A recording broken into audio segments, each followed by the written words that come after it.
Hey, hello. So welcome back to our channel Physicum Academy. This is Ayush Aryan and I am an educator of organic chemistry on this channel. So we have discussed about basic organic chemistry. So we have already talked about acidity and basicity, acidic character, so many things we have already learned from the last lecture. So let's proceed with the next lecture, this basicity. Okay. So in the last lecture, we have talked about the basicity, the basic concept of basicity.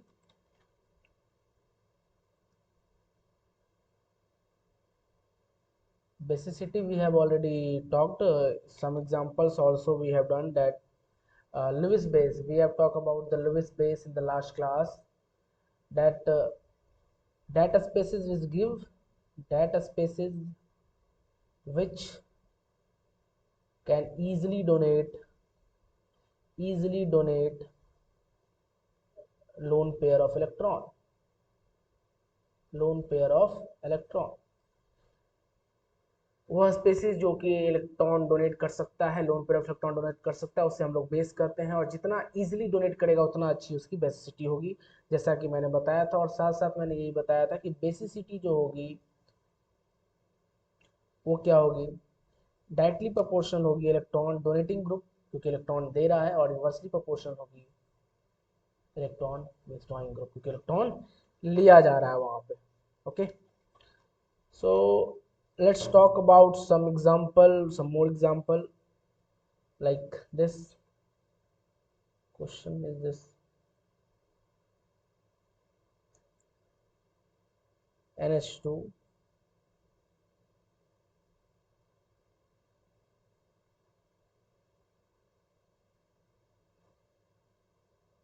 आपको इस question में बताना है कि कौन सा सबसे ज्यादा मीन्स बेसिक कैरेक्टर, बेसिसिटी का ऑर्डर बताना है। ओके, बेसिसिटी का ऑर्डर बताना है। जो आपने अब तक सीखा है वही यूज होगा, कुछ एक्स्ट्रा यूज नहीं होने वाला है।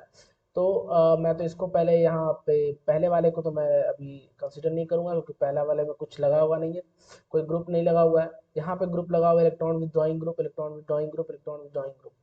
बट यहाँ पे अगर मैं बात करूँ तो यहाँ पे माइनस एम इफेक्ट होगा, साथ साथ माइनस आई इफेक्ट होगा। ओके, माइनस आई और माइनस एम। ओके, यहाँ पे सिर्फ माइनस आई होगा, क्योंकि मैंने बताया है कि मेटा पोजिशन पे मेसोमेरिक इफेक्ट और मेसोमेरिक इफेक्ट नहीं होता, हमेशा इंडक्टिव इफेक्ट या तो हाइपर कॉन्जुगेशन होता है। ओके, यहाँ पे दोनों होगा माइनस एम और माइनस आई। और आपको मालूम है कि इलेक्ट्रॉन विथड्रॉइंग ग्रुप क्या करता है, अगर इलेक्ट्रॉन विथड्रॉइंग ग्रुप ज्यादा है तो बेसिसिटी क्या कर जाएगी, डिक्रीज कर जाएगी। इसका मतलब सबसे ज्यादा बेसिसिटी किस में डिक्रीज करेगी, बी वाले में डिक्रीज करेगी। बी का सबसे कम होगा, फिर डी का होगा। क्यों? क्योंकि यहाँ आई इफेक्ट भी लग रहा है, आई इफेक्ट लग रहा है क्योंकि ये सबसे ज्यादा खींचेगा, डिस्टेंट डिस्टेंट डिपेंडेंट होता है आई इफेक्ट, तो माइनस आई ज्यादा होगा, यहाँ पे माइनस आई इफेक्ट लग रहा होगा।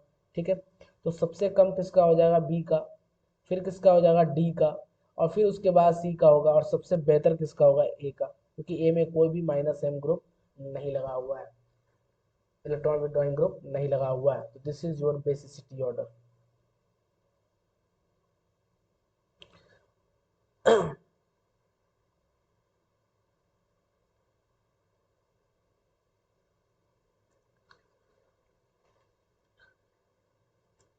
नेक्स्ट हम बात करते हैं इफेक्ट के बारे में, जिसे कहा जाता है SIR effect. Very very important, IIT jam के लिए वेरी वेरी इंपॉर्टेंट। SIR जिसे क्या कहते हैं, स्टेरिक इनहिबिशन ऑफ रेजोनेंस।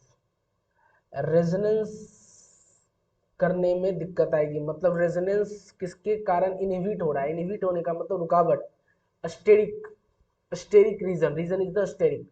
अब यहाँ पे कैसे हम समझेंगे वो समझते हैं। सबसे पहला पॉइंट कि अगर ये इफेक्ट कहीं लग रहा है तो ये क्या करेगा, increases the basicity, increases the basicity, क्या करेगा, बेसिसिटी को इंक्रीज करेगा। Applicable when both the groups are bulky, when the both groups are bulky,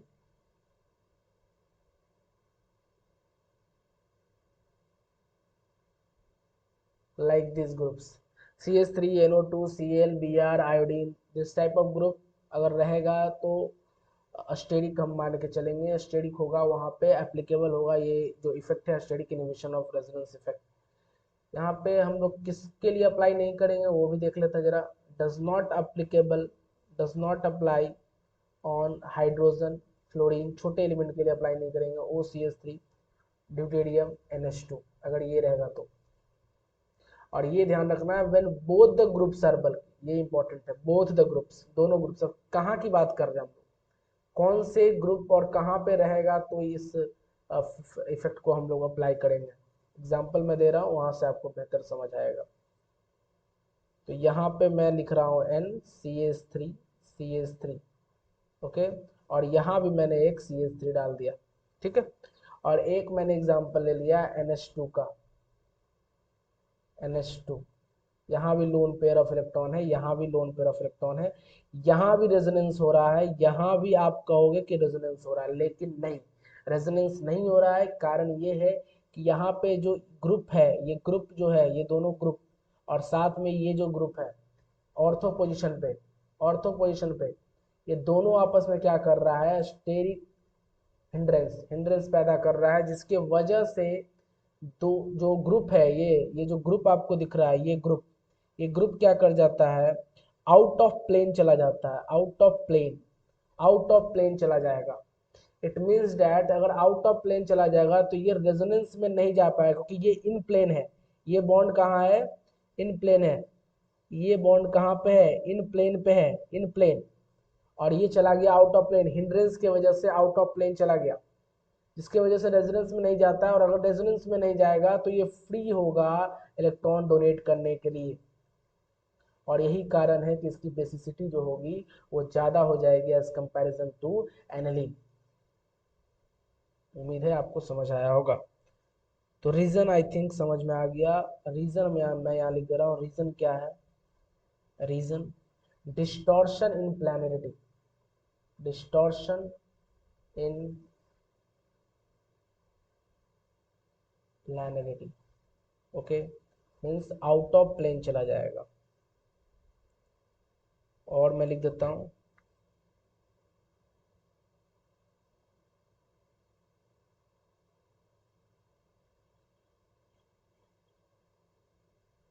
okay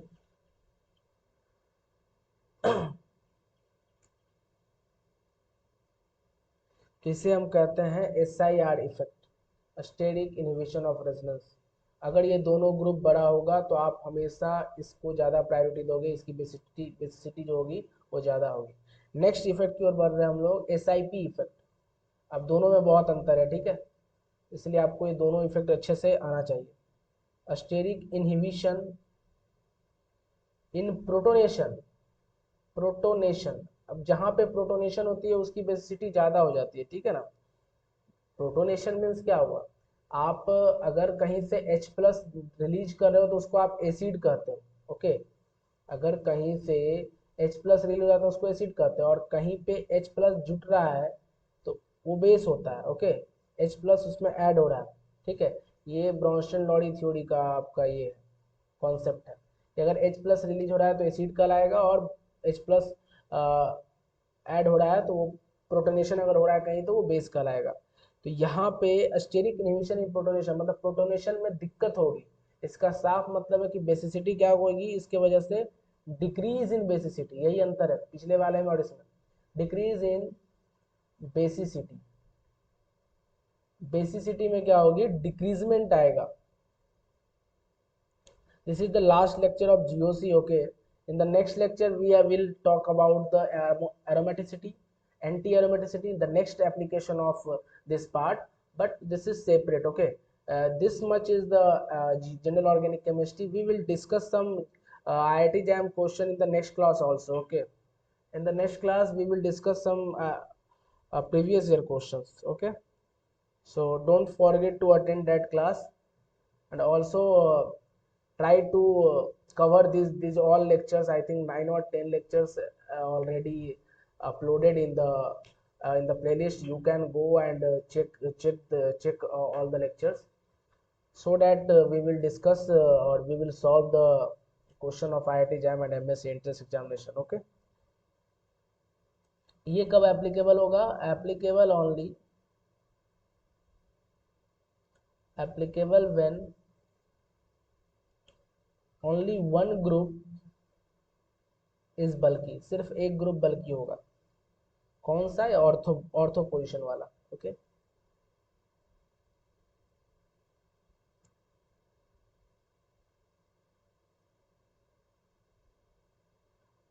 यहाँ पे आपके पास लोन पेयर ऑफ इलेक्ट्रॉन है, और अगर इसको H+ लेना है तो इसे यहाँ से यहाँ आपको अटैक करना पड़ेगा, तब आएगा।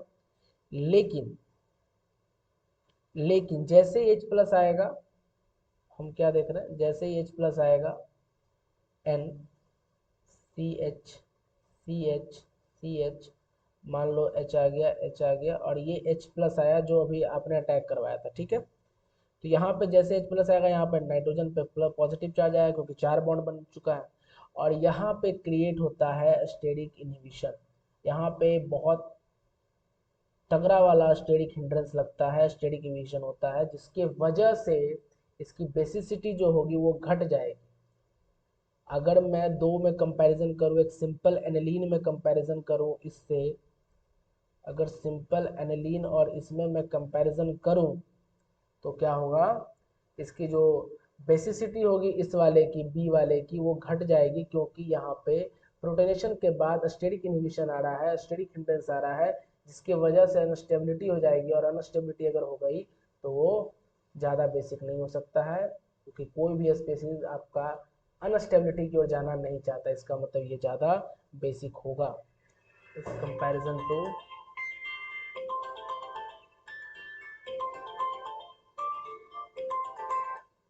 as comparison to this B compound. Okay, so let's proceed.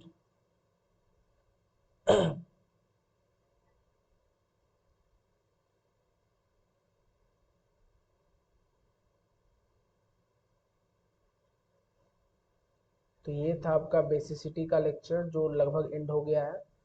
अब हम लोग देखेंगे अगले क्लास में IIT जैम का कुछ क्वेश्चंस करेंगे। उसके बाद फिर हम लोग एरोमेटिसिटी को स्टार्ट करने जा रहे हैं, ठीक है। और उसके बाद हम लोग मैकेनिज्म की बात करेंगे, रिएक्शन मैकेनिज्म का भी लेक्चर स्टार्ट होगा, जल्द ही स्टार्ट होगा। सो बने रहिए हमारे चैनल पे। अगर आपको हमारा लेक्चर अच्छा लगता है, हमारा कंटेंट अच्छा लगता है, तो ज़रूर से ज़रूर आप अपने दोस्तों के पास शेयर करें। और क्योंकि चूँकि यहाँ पे जितने भी कोर्स चल रहे हैं वो सारे के सारे फ्री हैं IIT जैम के लिए और MS एंट्रेंस एग्जामिनेशन के लिए। Thank you.